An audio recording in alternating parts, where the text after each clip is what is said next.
Hi ಎಲ್ರಿಗೂ ನಮಸ್ಕಾರ. ಇವತ್ತಿನ ಈ ವಿಡಿಯೋದಲ್ಲಿ ನಾವು ಒಂದು ಬ್ಯೂಟಿಫುಲ್ ಡ್ರ್ಯಾಗ್ ಪ್ರೂಫ್ ಮೇಕಪ್ ಮಾಡೋಣ.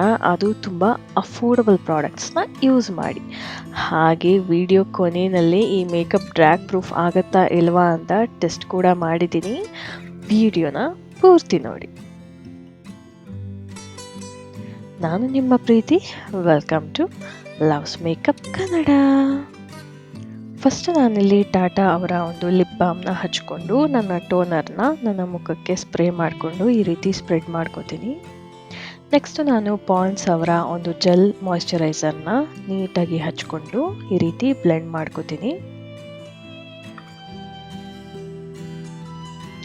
ನೆಕ್ಸ್ಟ್ ನಾನಿಲ್ಲಿ ರೀಕೋಡ್ ಅವರ ಒಂದು ಗ್ರಿಪ್ಪಿಂಗ್ ಪ್ರೈಮರ್ನ ಯೂಸ್ ಮಾಡ್ತಾ ಇದ್ದೀನಿ. ಇದನ್ನು ನಾನು ಆ್ಯಸ್ ಅ ಪ್ರೈಮರ್ ಆಗಿ ಯೂಸ್ ಮಾಡ್ತಾ ಇದ್ದೀನಿ. ನಾನಿಲ್ಲಿ ಯಾವುದೇ ರೀತಿ ಎಕ್ಸ್ಪೆನ್ಸಿವ್ ಡ್ರ್ಯಾಗ್ ಪ್ರೂಫ್ ಕಾಸ್ಮೆಟಿಕ್ಸ್ನ ಯೂಸ್ ಮಾಡ್ತಿಲ್ಲ.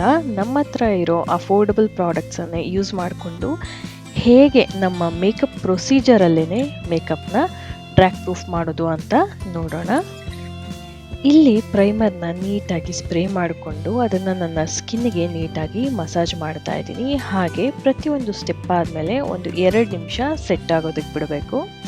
ನೆಕ್ಸ್ಟ್ ನಾನಿಲ್ಲಿ ನನ್ನ ಫೌಂಡೇಶನ್ ಹಾಗೆ ಕಲರ್ ಕರೆಕ್ಷನ್ನ ಒಟ್ಟಿಗೆ ಮಾಡ್ಕೋತಾ ಇದ್ದೀನಿ, ಜಸ್ಟ್ ಮಲ್ಟಿ ಲೇಯರ್ಸ್ನ ಅವಾಯ್ಡ್ ಮಾಡೋದಕ್ಕೆ. ಇಲ್ಲಿ ನಾನು ಮೆಬ್ಲಿನ್ ಅವರ ಇನ್ಸ್ಟೆಂಟ್ ಏಜ್ ರಿವೈಂಡ್ ಕನ್ಸೀಲರ್ನ ಯೂಸ್ ಮಾಡ್ತಾ ಇದ್ದೀನಿ ಇನ್ ದ ಶೇಡ್ ಕ್ಯಾರಮಲ್. ಹಾಗೆ ಮೆಬ್ಲಿನ್ ಫಿಟ್ ಮಿ ಅವರ 24 hours foundation in the shade 310 ನಾನು ಫೌಂಡೇಶನ್ ಆಗಿ ಯೂಸ್ ಮಾಡಿ ಈ ರೀತಿ ಅಪ್ಲೈ ಮಾಡಿಕೊಂಡು ಬ್ಲೆಂಡ್ ಮಾಡ್ತಾ ಇದ್ದೀನಿ. ನಾವು ಡ್ರ್ಯಾಗ್ ಪ್ರೂಫ್ ಮೇಕಪ್ಪಲ್ಲಿ ಒಂದು ಅರ್ಥ ಮಾಡ್ಕೋಬೇಕಾಗಿರೋದು, ನಾವು ಆದಷ್ಟು ಲೇಯರಿಂಗ್ನ ಕಡಿಮೆ ಮಾಡಬೇಕು. ಎಷ್ಟು ತಿನ್ ಲೇಯರ್ ಅಪ್ಲೈ ಮಾಡ್ತೀವೋ ಅಷ್ಟು ಒಳ್ಳೆಯದು. ಫೌಂಡೇಶನ್ ಹಚ್ಚಾದ ನಂತರ ನಾನು ಮತ್ತೆ ರೀಕೋಡ್ ಅವರ ಒಂದು ಗ್ರಿಪ್ ಸ್ಪ್ರೇನ ಸ್ಪ್ರೇ ಮಾಡಿಕೊಂಡು ಈ ರೀತಿ ಬ್ಲೆಂಡ್ ಮಾಡ್ಕೋತೀನಿ. ನಾವು ಪ್ರತಿಯೊಂದು ಸ್ಟೆಪ್ ಆದಮೇಲೂ ಕೂಡ ಅದು ಸೆಟ್ ಆಗೋದಕ್ಕೆ ಒಂದು 2 ನಿಮಿಷ ಟೈಮ್ ಕೊಡಬೇಕಾಗತ್ತೆ. ನಾನು ಟೋನರ್ನ ಅಪ್ಲೈ ಮಾಡಿ ಒಂದು 2 ಮಿನಿಟ್ಸ್ ಟೈಮ್ ಕೊಟ್ಟಿದ್ದೆ. ಹಾಗೆ ಮಾಯ್ಶ್ಚರೈಸರ್ ಅಪ್ಲೈ ಮಾಡಿ ಕೂಡ ಒಂದು 2 ಮಿನಿಟ್ಸ್ ಟೈಮ್ ಕೊಟ್ಟಿದ್ದೆ ಅದು ಸೆಟ್ ಆಗೋದಕ್ಕೆ. ಇದು ಬಂದು ಡ್ರ್ಯಾಗ್ ಪ್ರೂಫ್ ಮೇಕಪ್ಪಲ್ಲಿ ಒಂದು ತುಂಬ ಇಂಪಾರ್ಟೆಂಟ್ ಸ್ಟೆಪ್ ಅಂತಲೇ ಹೇಳ್ಬೋದು, ಅದು ಸೆಟ್ ಆಗೋದಕ್ಕೆ ಟೈಮ್ ಕೊಡೋ ಅಂಥದ್ದು. ನೆಕ್ಸ್ಟ್ ನಾನಿಲ್ಲಿ ಅದೇ ಕನ್ಸೀಲರ್ನ ಯೂಸ್ ಮಾಡಿಕೊಂಡು ನನ್ನ ಅಂಡರ್ ಐಸ್ ಹಾಗೆ ನನ್ನ ಐಲಿಡ್ಸ್ ಮೇಲೆ ಕರೆಕ್ಷನ್ ಮಾಡ್ಕೋತಾ ಇದ್ದೀನಿ. ಇದು ಕೂಡ ನಾನು ತಿನ್ ಲೇಯರ್ ಆಗಿ ಅಪ್ಲೈ ಮಾಡಿಕೊಂಡು ಬ್ಲೆಂಡ್ ಮಾಡ್ಕೋತೀನಿ. ನೆಕ್ಸ್ಟ್ ನಾನಿಲ್ಲಿ ಸ್ವಿಸ್ ಬ್ಯೂಟಿ ಅವರ ಲೂಸ್ ಫಿನಿಶಿಂಗ್ ಪೌಡರಲ್ಲಿ ನನ್ನ ಹೋಲ್ ಮೇಕಪ್ನ ಸೆಟ್ ಮಾಡ್ಕೋತಾ ಇದ್ದೀನಿ. ಇದು ಬಂದು ಡ್ರ್ಯಾಗ್ ಪ್ರೂಫ್ ಮೇಕಪ್ಗೆ ಒಂದು ಇಂಪಾರ್ಟೆಂಟ್ ಸ್ಟೆಪ್ ಅಂತಲೇ ಹೇಳ್ಬೋದು. ಇದು ನಮ್ಮ ಬೇಸ್ ಮೇಕಪ್ ಅಂದರೆ ಫೌಂಡೇಶನ್ ಮತ್ತು ಕನ್ಸೀಲರಲ್ಲಿ ಇರೋ ಎಲ್ಲ ಡ್ಯಾಂಪ್ನೆಸ್ನು ಕೂಡ ಈ ಪೌಡರ್ ಅಬ್ಸರ್ವ್ ಮಾಡಿಕೊಂಡು ಮೇಕಪ್ನ ಡ್ರ್ಯಾಗ್ ಪ್ರೂಫ್ ಮಾಡೋದಕ್ಕೆ ಹೆಲ್ಪ್ ಮಾಡುತ್ತೆ. ಈ ರೀತಿ ನೀಟಾಗಿ ಎಲ್ಲೂ ಗ್ಯಾಪ್ ಕೊಡದೆ ನಮ್ಮ ಪೌಡರಲ್ಲಿ ಸೆಟ್ ಮಾಡ್ತಾ ಹೋಗಬೇಕು.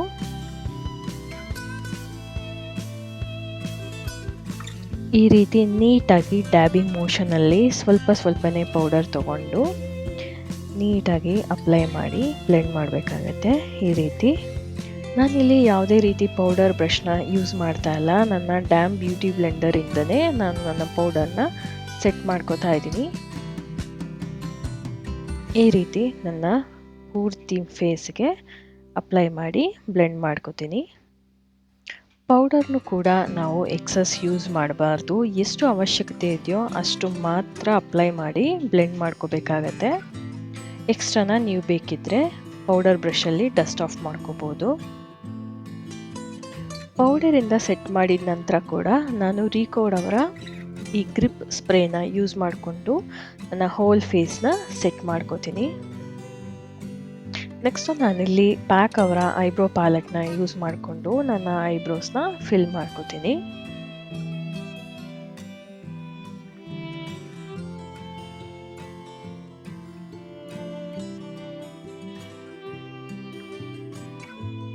ನೆಕ್ಸ್ಟ್ ನಾನಿಲ್ಲಿ ಯು ಕ್ಯಾನ್ ಬಿ ಅವರ ಪ್ರೆಟಿ ಆಲ್ ಸೆಟ್ ಪ್ಯಾಲೆಟಿಂದ ಒಂದು ಲೈಟ್ ಯೆಲ್ಲೋ ಕಲರ್ ಚೂಸ್ ಮಾಡಿಕೊಂಡು ನನ್ನ ಟ್ರಾನ್ಸಿಷನ್ನ ನಾನು ಕ್ರಿಯೇಟ್ ಮಾಡ್ತಾ ಇದ್ದೀನಿ.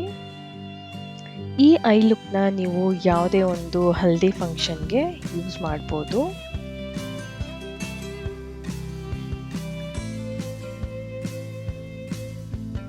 ನೆಕ್ಸ್ಟ್ ನಾನಿಲ್ಲಿ ಒಂದು ಆರೆಂಜ್ ಶೇಡ್ನ ತಗೊಂಡು ನನ್ನ ಕ್ರೀಸಲ್ಲಿ ಈ ರೀತಿ ಡ್ರಾ ಮಾಡಿಕೊಂಡು ಬ್ಲೆಂಡ್ ಮಾಡ್ತೀನಿ.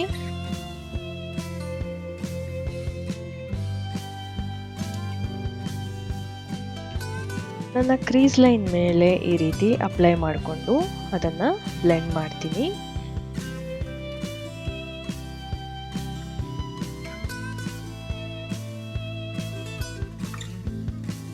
ಅದೇ ರೀತಿ ನಾನು ನನ್ನ ಇನ್ನೊಂದು ಕಣ್ಣಿಗೂ ಕೂಡ ಈ ರೀತಿ ಕ್ರೀಸ್ ಮೇಲೆ ಅಪ್ಲೈ ಮಾಡಿ ಬ್ಲೆಂಡ್ ಮಾಡ್ಕೋತೀನಿ.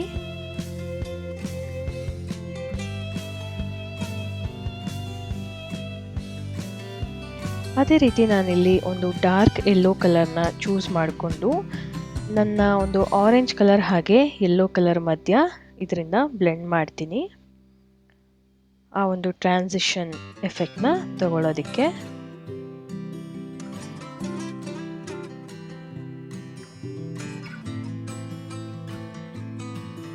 ನೆಕ್ಸ್ಟ್ ನಾನಿಲ್ಲಿ ಒಂದು ಬ್ರೌನ್ ಕಲರ್ನ ಯೂಸ್ ಮಾಡಿ ನನ್ನ ಕ್ರೀಸ್ನ ಮತ್ತಷ್ಟು ಡೀಪ್ ಮಾಡೋಕ್ಕೆ ಟ್ರೈ ಮಾಡ್ತಾ ಇದ್ದೀನಿ.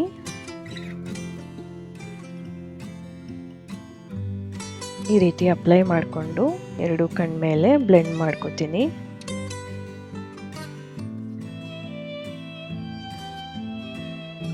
ನೆಕ್ಸ್ಟ್ ನಾನಿಲ್ಲಿ ಒಂದು ಡಾರ್ಕ್ ರೆಡ್ ಕಲರ್ನ ಚೂಸ್ ಮಾಡಿಕೊಂಡು ನನ್ನ ಔಟರ್ ವಿಯಲ್ಲಿ ಮಾತ್ರ ನಾನು ಅಪ್ಲೈ ಮಾಡಿ ಬ್ಲೆಂಡ್ ಮಾಡ್ತೀನಿ.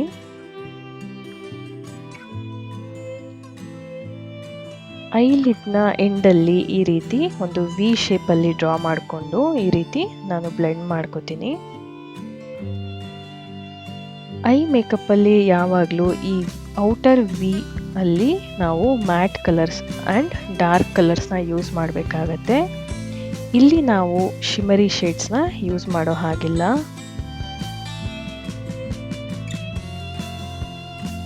ಈ ರೀತಿ ಇನ್ನೊಂದು ಕಣ್ಣಿಗೂ ನಾನು ಅಪ್ಲೈ ಮಾಡಿಕೊಂಡು ಬ್ಲೆಂಡ್ ಮಾಡ್ಕೋತೀನಿ ನನ್ನ ಔಟರ್ ವಿಯಲ್ಲಿ.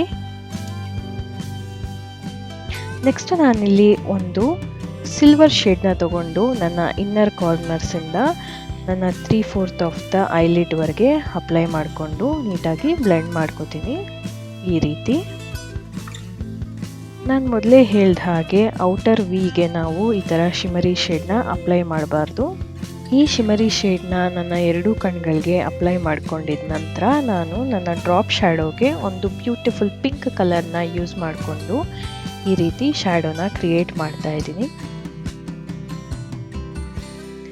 ನೆಕ್ಸ್ಟು ಅದರ ಎಡ್ಜಸ್ನ ಬ್ಲೆಂಡ್ ಮಾಡೋದಕ್ಕೆ ನಾನು ಒಂದು ಲೈಟ್ ಪಿಂಕ್ ಕಲರ್ನ ಯೂಸ್ ಮಾಡಿಕೊಂಡು ಈ ರೀತಿ ಎಡ್ಜಸ್ನ ಮಾತ್ರ ಬ್ಲೆಂಡ್ ಮಾಡ್ಕೋತೀನಿ.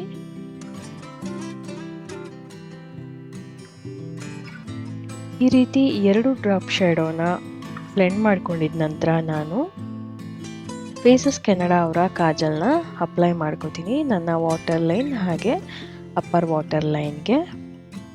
ನೆಕ್ಸ್ಟ್ ನಾನಿಲ್ಲಿ ಮೆಬ್ಲಿನ್ ಅವರ ಒಂದು ಐಲೈನರ್ನ ಯೂಸ್ ಮಾಡ್ತಾ ಇದ್ದೀನಿ. ಇದನ್ನು ಯೂಸ್ ಮಾಡಿಕೊಂಡು ಒಂದು ಸಿಂಪಲ್ ಆಗಿ ಐಲೈನಿಂಗ್ನ ಮಾಡಿಕೊಂಡೆ.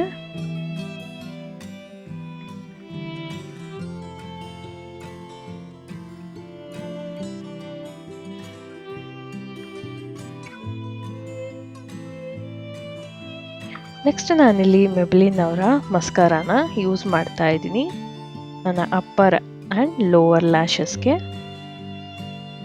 ಅಪ್ಲೈ ಮಾಡ್ಕೊಂಡಿದ ನಂತರ ನಾನು ಸ್ವಿಸ್ ಬ್ಯೂಟಿ ಅವರ ಕಾಂಟೋರ್ ಪ್ಯಾಲೆಟ್ನ ಯೂಸ್ ಮಾಡಿಕೊಂಡು ನನ್ನ ಫೇಸ್ನ ಕಾಂಟೋರ್ ಮಾಡ್ಕೋತಾ ಇದ್ದೀನಿ. ನನ್ನ ಚೀಕ್ ಬೋನ್, ಜಾ ಲೈನ್, ಫೋರ್ ಹೆಡ್ ಹಾಗೆ ನನ್ನ ನೋಸ್ನ ನಾನು ಕಾಂಟೋರ್ ಮಾಡಿಕೊಂಡೆ.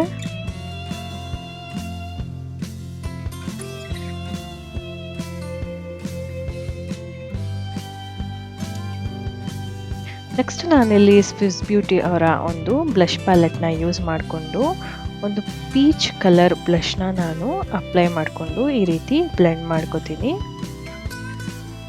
ನನ್ನ ಈ ಮೇಕಪ್ ಎಲ್ಲ ಆದಮೇಲೂ ಕೂಡ ರೀಕೋಟ್ ಸ್ಪ್ರೇನ ನಾನು ಒಂದ್ಸಲ ಈ ರೀತಿ ಸ್ಪ್ರೇ ಮಾಡಿಕೊಂಡು ಸ್ವಿಸ್ ಬ್ಯೂಟಿ ಅವರ ಲಿಪ್ ಲೈನರ್ನ ಯೂಸ್ ಮಾಡಿಕೊಂಡು ಲಿಪ್ಸ್ನ ಲೈನ್ ಮಾಡಿ ಮಾರ್ಸ್ ಅವರ ಬಾಸ್ ಲೇಡಿ ಶೇಡ್ನ ನಾನು ಲಿಪ್ಸ್ಟಿಕ್ ಆಗಿ ಯೂಸ್ ಮಾಡ್ತಾ ಇದ್ದೀನಿ. ಸೊ ಈಗ ಚೆಕ್ ಮಾಡೋಣ ನಮ್ಮ ಮೇಕಪ್ ಡ್ರ್ಯಾಗ್ ಪ್ರೂಫ್ ಆಗಿದೆಯಾ ಇಲ್ವಾ ಅಂತ. ನಾನು ಇಲ್ಲಿ ಒಂದು ಟಿಶ್ಯೂ ಪೇಪರ್ನ ತಗೊಂಡು ನನ್ನ ಮೇಕಪ್ನ ಈ ರೀತಿ ರಬ್ ಮಾಡಿ ನೋಡ್ತಾ ಇದ್ದೀನಿ. ನೀವೇ ನೋಡ್ಬೋದು ಮೇಕಪ್ ಒಂದು ಸ್ವಲ್ಪನೂ ಡ್ರ್ಯಾಗ್ ಆಗಿಲ್ಲ, ಟ್ರಾನ್ಸ್ಫರ್ ಕೂಡ ಆಗಿಲ್ಲ, ನೀವೇ ನೋಡ್ಬೋದು. ಹಾಗೆ ಇನ್ನೊಂದು ಕಡೆ ಕೂಡ ನಾನು ಚೆಕ್ ಮಾಡಿ ನೋಡ್ತಾ ಇದ್ದೀನಿ. ಟಿಶ್ಯೂ ಬಂದು ವೈಟ್ ಕಲರಲ್ಲೇ ಇದೆ. ನನ್ನ ಕೈಯಲ್ಲಿ ಈಗ ನಾನು ಡ್ರ್ಯಾಗ್ ಮಾಡಿ ಚೆಕ್ ಮಾಡ್ತಾ ಇದ್ದೀನಿ. ನೀವೇ ನೋಡ್ಬೋದು ಮೇಕಪ್ ಡ್ರ್ಯಾಗ್ ಆಗ್ತಿಲ್ಲ.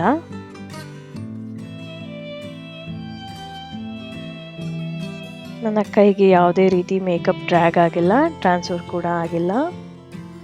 ಸೊ ಇದು ಇವತ್ತಿನ ವಿಡಿಯೋ ಆಗಿತ್ತು. ನೀವೇ ನೋಡ್ಬೋದು ಇಲ್ಲಿ ನಾವು ಯಾವುದೇ ರೀತಿ ಎಕ್ಸ್ಪೆನ್ಸಿವ್ ಡ್ರ್ಯಾಗ್ ಪ್ರೂಫ್ ಕಾಸ್ಮೆಟಿಕ್ಸ್ನ ಯೂಸ್ ಮಾಡದೆ ನಮ್ಮ ಹತ್ರ ಇರೋ ಅಫೋರ್ಡಬಲ್ ಮೇಕಪ್ ಪ್ರಾಡಕ್ಟ್ಸನ್ನೇ ಯೂಸ್ ಮಾಡಿಕೊಂಡು ಜಸ್ಟ್ ನಮ್ಮ ಮೇಕಪ್ ಪ್ರೊಸೀಜರ್ನ ಪರ್ಫೆಕ್ಟಾಗಿ ಫಾಲೋ ಮಾಡಿದ್ರೆ ಹೇಗೆ ಮೇಕಪ್ಪು ಡ್ರ್ಯಾಗ್ ಪ್ರೂಫ್ ಆಗುತ್ತೆ ಅಂತ.